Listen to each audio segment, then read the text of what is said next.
The world has become exceptionally easy for a lot of men. It used to be a different place. Most men were cannon fodder. Most of us would have ended up in wars, dying for fucking no reason. Damn. Now we don't have to do that. So because we don't have to do that, men think it's okay to just become comfortable now. You're not supposed to be comfortable. You were never evolved to be comfortable. You're supposed to be uncomfortable. Right. And if you make yourself uncomfortable constructively, it's very easy to be anything you want. You talk about GTA, Grand Theft Auto. I know the game. I used to play the old one on the PlayStation 1 when I was a child. Which one? I haven't played any. Which one? You talk about San Andreas? Very first one. Vice City, GTA 3? Yeah. Oh, the very first one, like 1994. Okay. Old school. Okay.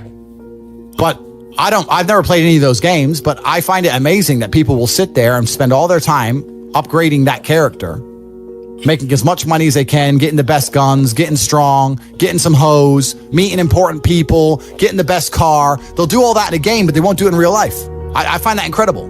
Like my life is GTA. I don't need to play a game for GTA. If I want a gun, I'll fucking buy it. If I want a car, I'll fucking buy it. I want a bitch, I'll get her. It's me. I am GTA. I don't see why people play the games. They play the games because they're scared of loss. Because if you die in the game, you get another chance. If you lose in the game, you get another chance. In life, you get one shot. Damn, that's... But if you get some balls, that's what life is as a game. That's what life is as a man. This is one big video game. You get to upgrade your character. You're not born with any value. All these women that you just put me on with are born with value. They're pretty already. They're gorgeous already. They're good looking enough. Even if they're a 5, someone's going to give a shit they exist because someone wants to fuck them.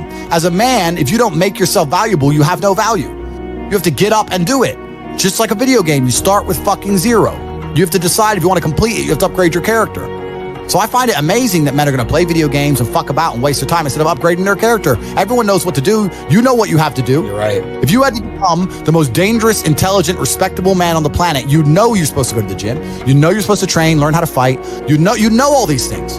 You don't do them. That's your decision. It's your prerogative. I didn't make that choice. I made the choice to do it all. I decided all of it. And every single man watching this can do the exact same thing, which is why I have very little pity. When I do these streams and people think I'm arrogant or I'm rude to people, or even to you earlier when I was making jokes and I've been joking with the girls, You're saying good, drink the soy latte. I'm not, yeah. Of course, and I know we're only joking, right? But the point is, that's a conscious decision you made. I would never make fun of someone who hasn't got a choice. I wouldn't make fun of someone born with one I arm. have a choice, though. But if you've made a fucking decision to be less than you should be, then I believe you should be mocked for that decision. I agree. I feel like, yeah, because like you're not living up to your full potential. Like it's your choice to basically not live up to your full potential. Completely. And me as a man, when I put myself through hell, when I have had such exacting, such stringent standards for myself, why would I then have less exacting, stringent standards on the people I meet? Damn. Why would I put myself through hell to be me and then meet someone who didn't put themselves through hell and then treat them like my equal? No, fuck you. I suffered when you didn't. So you're not my equal because you decided not to suffer. You have enjoyed comfort when I haven't, and that's fine, but don't expect me to look at you as my equal because you're not. I'll snap your fucking neck. Andrew, that's the world. Andrew, I have like a lot of friends around me. They're like good friends. Don't get me wrong, like they're real friends, but like they're incredibly like lazy and they have so much potential. Like they can be big, they could be getting rich, all this shit, bro. But like they choose not to. So, but it's really hard because I love them. They're my friends, and I came up with these guys, and they're so entertaining. I love them. They're my brothers, but like, I understand. But you have to. But there's something that's always kind of confused me. When I tell people that you are the sum of the 5 people you spend the most time with, everyone agrees. They go, "Yeah, that's probably true." The 5 people you spend the most time with, that's what you're gonna end up like. They say, "Yeah, that's true," and then they continue to hang around with people who they don't want to be. Why? There has to be a point. There has to be a point where you sit and go, okay, you're my friends, etc., etc. I love you guys. Yeah, we can talk, whatever. But I'm on a different life path. You have to leave some people behind. You wouldn't want to be, if you were to come hang out with me and you were in a room with me and my 5 friends, you'd feel self-conscious. You're right. You don't feel self-conscious with your friends. Because you only you only surround yourself around people that are on like your level of like. I'm with killers. I'm with killers. We're fucking monsters. If you were to come hang around with me and my crew, you would be self-conscious, and that self-consciousness would motivate you, or they would certainly instill the discipline required for you to change. You don't feel self-conscious amongst your peers. That's why you don't change. If you were to get in a room and you're the only person who ain't a fucking monster, you'd want to become a monster. That's life.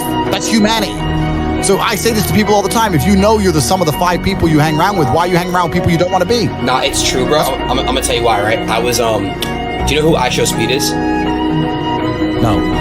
He's this other creator that's like obviously like in my space. I was staying with him in September, and like I would literally like be on my shit like every day, like grinding, like what I'm grinding, right? And like when he left, I had like no one around me to basically like kind of like on my like so it shows. I get it. Yeah.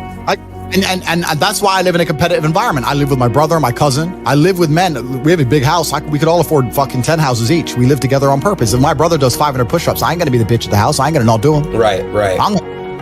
So that's another reason the war room exists. My organization, the reason it's so competitive is the reason we kick people out. You have to fight to keep. Even if they pay, you're like, I don't give a fuck. Get out. Like, I don't give a fuck. Get out. I'm out. It doesn't matter. Everyone pays to join. You get kicked out anyway. You have to fight to keep your place. That's the whole. Damn. That's because that's how life was. If we were still in the animal kingdom, the lions that you see on TV, they weren't just born big lions. They had to fight other lions. They had to fight to get that antelope.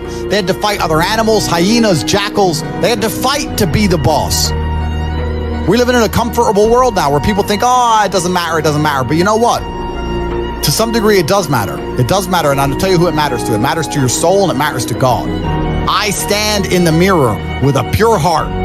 I know I am the best version of me that could possibly ever exist. I know that God is proud of me. There's nothing that God hates more than sloth and laziness. If God were to create a man and that man were to sit around and do fuck all, God will frown upon you. It's why you're never lucky. If you're listening to this and you think I'm never lucky, I'll tell you why, because God dislikes you because you're fucking lazy. Start to work. Start to show God the beauty of his own creations. You'd be amazed how lucky you'll become. Wow. God is unhappy with these people. And inside their hearts, they're unhappy. We talk about depression, anxiety, all those things you mentioned earlier on this podcast. That comes from self-loathing. You loathe your own weakness. You loathe your own laziness. This is what all of these things are. I don't feel depression. How can I feel depression when I'm the most powerful version of me that I could ever fucking be? How can I feel depression when I could squeeze my own hand hard enough to break my own bones? How can I feel depression when I've smashed and destroyed 68 people's faces in front of me, men who thought they could test me in fair combat? How can I feel depressed? It's impossible. Do you understand? Bro, you got like the best fucking mentality, like brain, like ethic I've ever seen in my fucking life. What the fuck? Everything you're saying is just like that you said. It's literally facts. I agree with like 100% of everything. So why do we? Okay, here's another question. Do you notice that like human beings naturally we don't care about things until it's gone? Like we don't appreciate what we have until it's gone. Do you know that? You know what I'm trying to say? Like appreciation. Like, correct.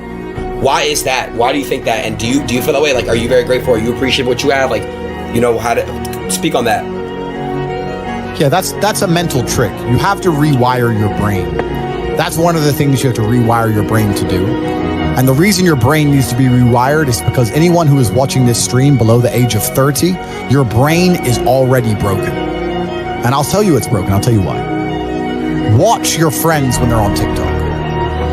How long can they even focus on a video before they have to change? Half a second, Damn. maybe.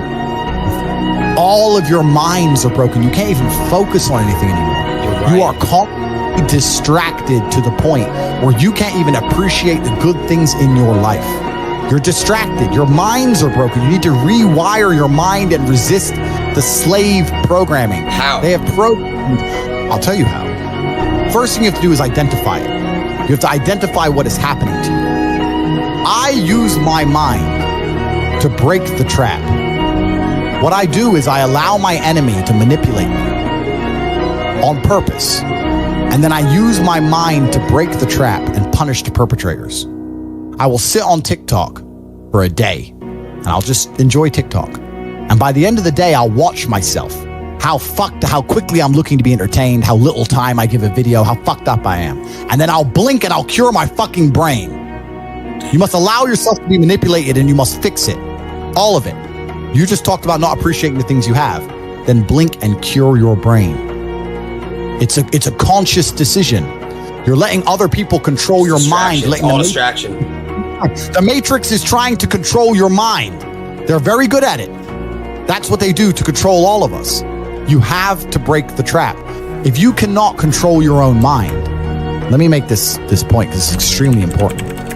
If you cannot control your own mind, then you are just a feather in the wind of life because your own mind is the only thing you can control. You can't control the weather. Right. You can't control other people. You can't even control whether your heart stops beating. You might have a heart attack tomorrow. You can't control anything besides what you think. If you cannot control your own mind, then you go through life with zero control, zero influence. You can't control anything. You're just a feather in the wind, waiting for life to blow you from happy place to sad place to happy place to sad place, completely hoping on the gods to be fortunate to you, because if any genuine discomfort comes your way, you're fucked. It is trained. Like everything else in life, it is trained. So if you find yourself not appreciating what you have until it's gone, then you must blink and cure your brain. If you find yourself unable to focus or concentrate on tasks, you must blink and cure your brain. If you find yourself unable to go and dedicate yourself to something you don't want to do, you must blink and cure your brain. Because all of our minds have been under constant assault for years. The way the mind functions, the way people interact has changed so significantly in the last 10 years you wouldn't believe. If you go to a party today as opposed to a party 10 years ago, they look completely different. People are acting differently. People are on their phones now than ever used to be.